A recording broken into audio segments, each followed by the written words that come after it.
Hola, reciban todos un saludo muy cordial. Mi nombre es Andrea Muñoz Fuentes, soy coordinadora y docente de la asignatura de Técnicas Dietéticas. Y hoy día voy a presentar la primera cátedra que lleva por nombre Factores Condicionantes en la Planificación de Minutas. Dentro de los resultados de aprendizaje esperados al finalizar esta cátedra es que ustedes sean capaces de identificar los factores que influyen en la planificación de minutas para poder realizar una adecuada selección de alimentos o también preparaciones culinarias considerando las características de los individuos o comunidades para quienes van a planificar estas minutas. Dentro de los contenidos, bueno, vamos a ir revisando cada uno de los factores que influyen en la planificación de minutas, ya psicológicos, económicos, culturales, sociales, entre otros. Pero antes, quiero que nos detengamos un ratito y analicemos las siguientes preguntas. La primera, ¿por qué las personas comen lo que comen? Y la segunda, ¿de qué dependen las elecciones de los alimentos de las personas? Entonces, quiero que tomen un papel, un lápiz y hagan una lista con las razones que ustedes estimen por las cuales la mayoría de las personas seleccionan sus alimentos. Tienen que incluirlas todas las que ustedes crean. Entonces vamos a parar 5 minutitos esta presentación para que ustedes puedan hacer la lista.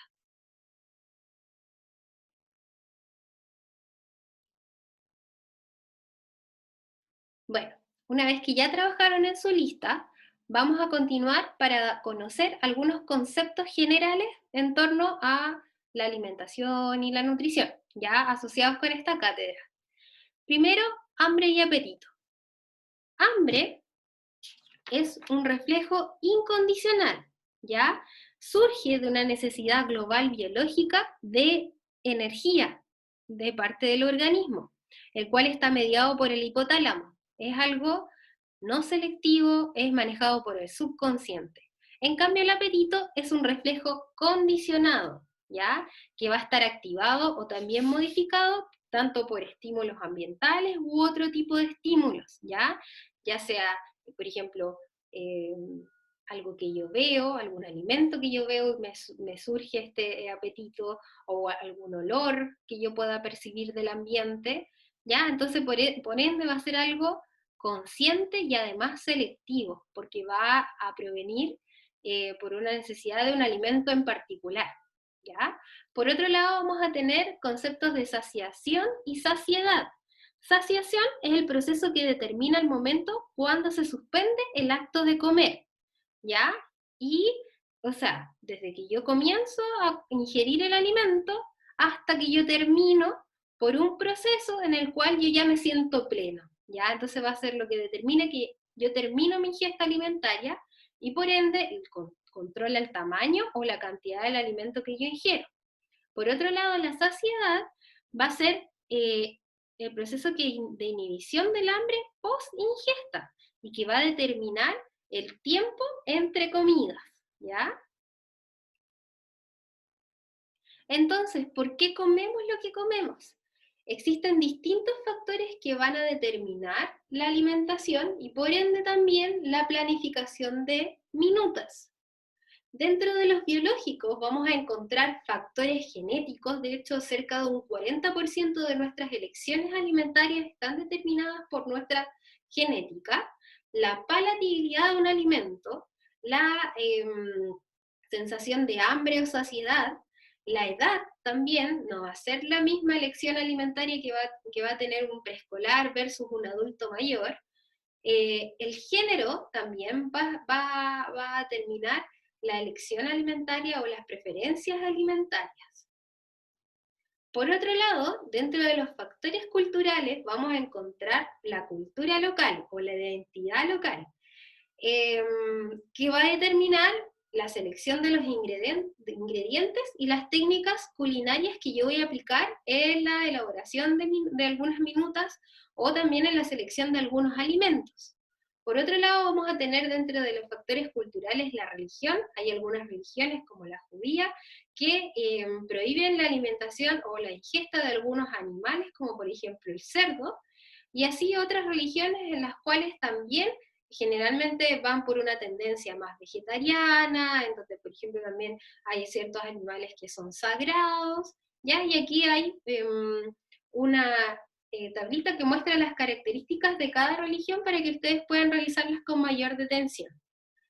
Por otro lado, también va a estar la diversidad étnica, y hemos visto que esto está determinado por la afluencia de distintas culturas que pueden ir llegando a nuestro país. Por ejemplo, eh, la influencia de la comida japonesa, por ejemplo en el sushi, también está la comida árabe con este falafel o los shawarma.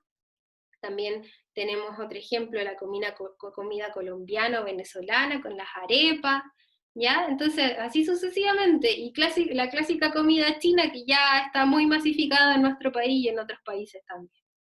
Dentro de los factores sociales, aquí va a influir el marketing o la publicidad que se haga sobre un tipo de alimento o sobre un grupo de alimentos, como para fomentar el consumo de ese grupo de alimentos. El ambiente o el entorno en el cual yo ingiero alimentos.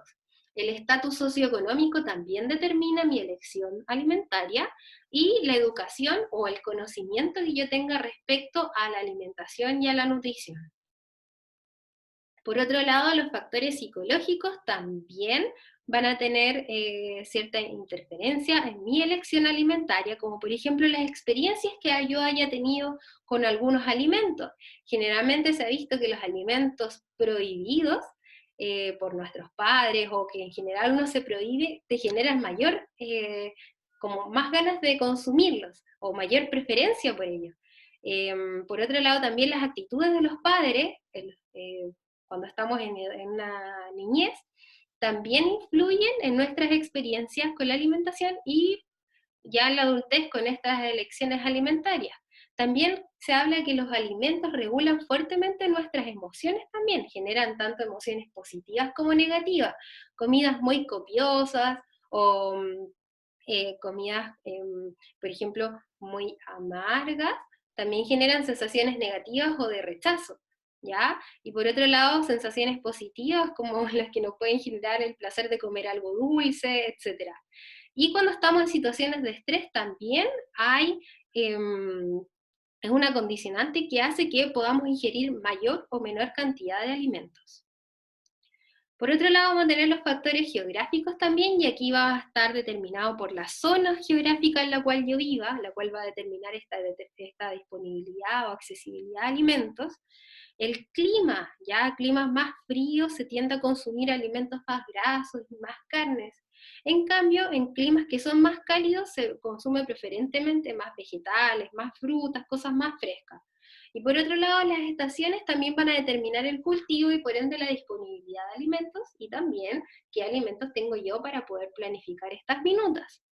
Por otro lado, factores económicos, ya factores del costo o el valor de los alimentos versus los ingresos que voy a tener, o el presupuesto con el cual yo cuento.